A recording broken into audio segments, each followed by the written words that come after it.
¿Tenés alguno de los votos negativos? Enseguida me vas a contar eso. Dale. Estaba presidiendo la hora de la votación Claudia Ledesma, Abdala de Zamora, tal como veíamos allí en la imagen. Y recién escuchábamos, bueno, hay un hilo conductor, por supuesto, en el discurso de la oposición. Repetía Naiden, ofrecían esto de que no hay deuda de un gobierno, ¿no? Esta idea de que hay una continuidad jurídica. Entonces, bueno, si nadie tomó la deuda, si la deuda es de todos, Nadie nadie debería la tomó, pagarla en ese nadie caso, se hace claro. cargo de la responsabilidad, ¿no?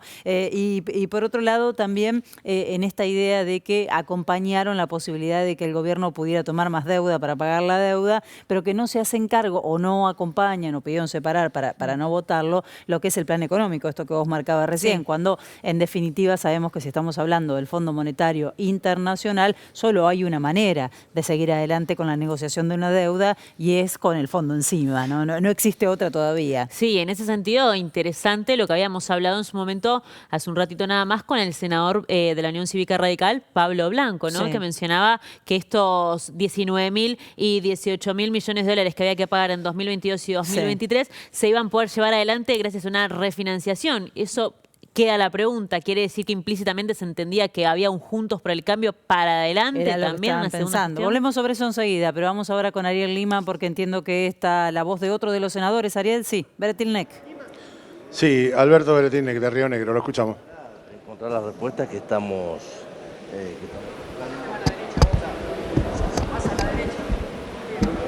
alguna manera con muchas cuestiones personales, con una crítica a la praxis del gobierno de Cambiemos sobre lo que fue este préstamo y cómo se usó y la manera que se decidió esto.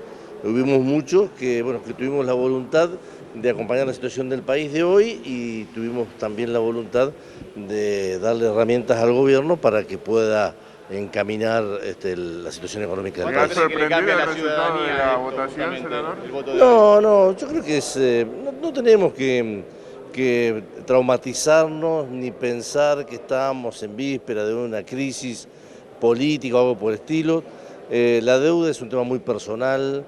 Tiene que ver con la doctrina de muchos senadoras y senadores, tiene que ver con la ideología, tiene que ver también con lo que uno como dirigente está dispuesto a soportar por la disciplina partidaria. Yo creo que, como dije en el recinto, con este tema de hoy, ni los que votamos a favor somos los héroes de la patria, ni los próceres de la deuda, ni los que votaron en contra son especuladores o personas que no tienen conducta. Todos tenemos una razón personal y una razón espiritual, inclusive hablando de temas económicos y hasta una razón política y de práctica para votar como votamos. Creo que hay que ser muy respetuosos de las decisiones de cada uno, porque en definitiva hubieron motivos, algunos lo explicitaron, otros no, pero en síntesis es un tema muy profundo y muy delicado para los que estudiamos este tema. ¿Cuánto cree que le cambia a partir de esta votación y a partir de esta ley la vida de los ciudadanos argentinos?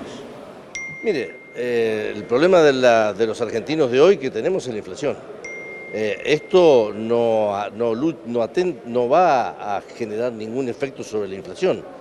Puede ser que tengamos un tipo de cambio más tranquilo, ¿no es cierto?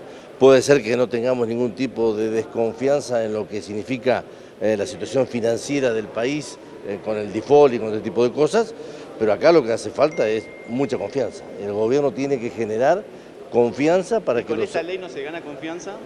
En el plano interno yo creo que no. ¿Y en el plano internacional? En el plano internacional sí, obviamente, es una demostración de pago. Con este sustento y con este aval político, creo que el gobierno tiene una herramienta de confianza muy importante hacia afuera, pero el problema lo tenemos adentro. Senador, ¿qué trabajo espera del Congreso teniendo en cuenta también los anuncios que va a realizar el presidente Alberto Fernández el día de mañana? Veremos, no tengo detalles en lo que es las modificaciones de ley que piensa enviar sobre ese tema, no tengo mucho dato. Muchas gracias, senador. La palabra entonces del senador Alberto Beretilnec, de la provincia de Río Negro. Seguimos aquí esperando más declaraciones de los senadores que se acercan aquí hasta donde están las cámaras de todos los medios. Muy bien, Ariel, estamos pendientes entonces. Bueno, y algunos datos más que arroja la jornada, NASA. Y en términos políticos, Sí. interesantísimo, muy llamativo que no haya estado presente, ¿no?, la vicepresidenta Cristina Fernández de Kirchner a la hora de realizar la votación y sí en su lugar Claudia Ledesma de Zamora, que es la presidenta provisional del Senado. A ver, si bien la vicepresidenta no se había expresado explícitamente, no había dicho estoy en contra de este acuerdo precisamente con el Fondo Monetario Internacional, sí de repente había mandado ciertas señales, ya sea por Twitter, por las cartas anteriores. Bueno, si uno se remite a las intervenciones, sí, a los discursos de Cristina Fernández hablando sobre el Fondo Monetario Internacional y a las posturas que hemos escuchado en de boca sus alrededores también, de la entonces, Cámpora, Máximo la Kirchner. postura está muy clara, digamos que hubo una idea acá de no obstaculizar, pero tampoco acompañar. Exactamente, y en esa línea algunos senadores han votado en contra, ¿no? Por ejemplo, bueno, Oscar Parrilli, Adolfo Rodríguez Sá, Juliana Di Tulio, Mariano Recalde, bueno, Anabel Fernández Agasti, varios de ellos han estado, felicitas, hace unos días nomás reunido con Eric Toussaint, ¿sí? Que es un historiador, politólogo, belga, especialista en el reconocimiento de las deudas ilegítimas y odiosas, ¿sí? Un mensaje que luego del encuentro se ha publicado en la red social Twitter por parte de la diputada por el Frente de Todos, Paula Penaca, en donde se los veían a varios diputados y senadores del Frente de Todos reunidos con este politólogo, también, ¿no? De repente un anticipo de lo que podía suceder en Senado. Claro, que descartaba ese politólogo el default como lo peor que le podía pasar a la Argentina, ¿no? Era otra mirada sobre qué salidas podía tener de este nudo que tiene la Argentina hoy con el pago de la deuda al Fondo Monetario Internacional, ¿no? Exactamente, y otra mirada. Paradójicamente o no, la palabra de default de repente es la que parte aguas, ¿no? Porque por un lado hay quienes analizan que el default podría no ser la peor alternativa, ¿no? Ante pagar al Fondo Monetario Internacional, y quienes votaron a favor de este acuerdo con el fondo, tanto desde el oficialismo como desde la oposición, marcan al default y a su escenario oscuro y repleto de incertidumbre, sí, como el peor final, porque justamente la gracia de la cesación de pagos es esa, es que no se sabe en el largo plazo efectivamente qué puede pasar. Acá con un acuerdo con el fondo puede gustar más, puede gustar menos, pero al menos tenés un camino de proyecciones, un camino de relativa previsibilidad y podés tener en números cómo va a ir avanzando la economía argentina. En cambio, con el default puede ir mejor o puede ir peor, pero sabés que justamente no se termina de deliberar cómo puede avanzar ese futuro. El desencuentro, de todas maneras, dentro del Frente fue mucho antes de esta discusión, ¿no? El desencuentro fue en qué términos negociar con el Fondo Monetario Internacional y que haya quedado descartada esta idea de pelear una quita en las tasas y una extensión en los tiempos en los que iba Argentina devolver la deuda. Allí está, me parece, el nudo del desencuentro que hoy se traduce en esta jornada, en esta votación en el Senado. Se habla mucho, Nazarena, de lo que puede ser mañana el anuncio del presidente que durante la semana prometió que el viernes empezaba la guerra contra la inflación después de una semana con números muy calientes de inflación. ¿Sabemos algo de eso? Bueno, a ver, lo que dicen dentro desde el gobierno es que no hay nadie todavía que pueda especificar cuáles van a ser las medidas en concreto que mañana el presidente Alberto Fernández puede llegar a anunciar. Pero sí hay aproximaciones acorde a lo que se ha venido trabajando en el último tiempo con el ministro de Economía Martín Guzmán, con el secretario de Comercio Interior Roberto Feletti, con el ministro de Agricultura Julián Domínguez, con el ministro de Desarrollo Productivo Matías Culfas, y que tienen que ver en principio con lo que se viene comentando ya hace algunos días y que fue motivo de discusión también dentro de la oposición, que es la suba de retenciones a aquellos productos derivados de la soja, como el aceite y como la harina, que pasan del 31 al 33%. Dicen dentro desde el gobierno de manera temporal a raíz de la excepcionalidad que se está viviendo en términos internacionales por el conflicto bélico entre Rusia y Ucrania y el aumento fuerte de los precios, sobre todo en la soja, en el maíz, en el trigo, también en el petróleo y en el gas. Otras cuestiones también tienen que ver con la renovación de los precios cuidados, programa que ya vence el 7 de abril. Bueno, lo que se está negociando en el último tiempo es justamente poder generar el consenso para poder volver a que siga, ¿no? A continuar este programa. También se está trabajando en una canasta de 50 productos para aquellos comercios de proximidad, ¿sí? O almacenes que no están integrados dentro del programa Precios Cuidados y por ende suelen tener otros precios más altos. Bueno, la idea es poder generar una canasta más chica, pero que contemple a estos comercios. Y sí, otros dos puntos que se se han tratado con intensidad durante este último tiempo tiene que ver con establecer una suerte de mecanismo o de convenio de acuerdo con el mercado central, ¿sí? Para poder generar una suerte de compra anticipada de la papa, la cebolla no hay y el muchas tomate. novedades, digamos, No, son todas las herramientas que estaban que sobre ya se la vienen mesa. comentando hace un tiempo, y la última tiene que ver también con la ampliación del fideicomiso del trigo, ¿sí? También para que no solamente pueda subsidiar las variaciones de los fideos, de la harina triple cero, sino que además también se pueda sumar a ello la bolsa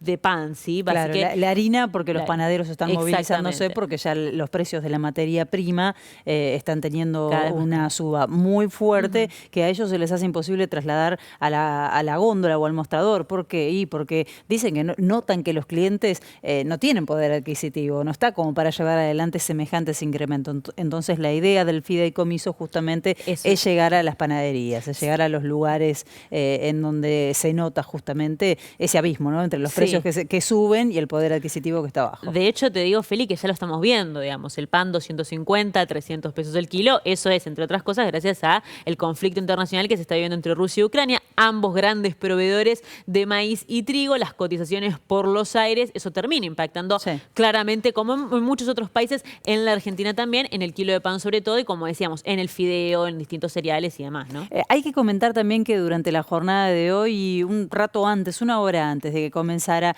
el debate en el Senado, ocurrió algo. Se filtró una carta que el secretario de Energía le dirigía al ministro de Economía, en donde alertaba que los fondos que habían recibido en esa secretaría para comprar el gas no eran suficientes, tal es así que ponía en riesgo hasta la generación de energía eléctrica. Bueno, eso fue subsanado en el lapso de esta misma tarde, ¿no? Mientras se trabajaba en este acuerdo con el Senado. Es interesante traerlo a colación porque justamente el tema energía, quita de subsidios, estuvo primero que nada como uno de los nudos en la discusión con el Fondo Monetario acerca de cuánto iban a aumentar los servicios, pero además porque este contexto internacional está empujando hacia arriba también todo lo que tiene que ver con la energía y no se sabe todavía cuál va a ser el impacto que va a tener en el acuerdo estos aumentos. Bueno, lo decíamos hace unas horas, ¿no? Cuando hablábamos del impacto de este acuerdo con el Fondo Monetario Internacional en las tarifas, si bien hay porcentajes planteados para 2022, decíamos signo de pregunta también, ¿no? Porque justamente eso, a ver, lo que está planteado con el Fondo Monetario es que haya un aumento del 20% para los beneficiarios de la tarifa social, incremento que ya se aplicó, ¿sí? Un aumento para aquellos que no cobran la tarifa social, pero tampoco forman parte del 10% con mayor poder adquisitivo de la Argentina, que ronde el 40%. Vuelvo a decir, un 20% de manera uniforme ya se aplicó, o sea, se debería aplicar otro 20%, y luego generar una segmentación para este 10% con mayor capacidad adquisitiva que paguen directamente la tarifa sin ningún tipo de subsidio, el costo real de la energía tanto en la luz como en el gas. Pero para aquellos en donde todavía el subsidio sigue estando, al menos de manera parcial, la pregunta es si finalmente ese porcentaje de incremento va a ser el último. ¿Por qué? Porque la Argentina, por el crecimiento de la actividad, por la recuperación de la actividad económica una vez pasada la peor parte de la pandemia, se espera que para este año, para el invierno sobre todo, importe casi un 20% más de lo que importó el año pasado de gas natural licuado, que hoy está muy por encima de las últimas compras que se han hecho. Entonces, ¿quién va a absorber ese costo, esa diferencia? El Estado, los usuarios, se van a generar otros mecanismos para que el Estado pueda subsidiar las tarifas y no que se termine aplicando en el usuario final y la reducción de subsidios va a ir por otros medios. Bueno, son preguntas que, por supuesto, todavía el gobierno se está haciendo y que eventualmente habilitaría a una nueva discusión con el Fondo Monetario Internacional en estos puntos, ¿no? Perfecto. Bueno, estamos ahí repasando entonces sobre el cierre de una jornada que ha sido muy intensa desde lo político. Finalmente, este acuerdo con el Fondo Monetario Internacional es ley con 56 votos a favor, 13 votos negativos y 3 abstenciones. ¿Cuántos se necesitaban? Bueno, 35. Mayoría requerida, ahí lo estamos viendo en la pantalla, 35. ¿Cuántos se obtuvo? 56. Por supuesto que aquí el rol de la oposición, esto lo ha dicho, la oposición toda la tarde se golpeó el pecho hablando de la responsabilidad, ¿no? Y haciendo notar que gracias a ellos se alcanzaba el quórum y se podía convertir en ley este proyecto. Pero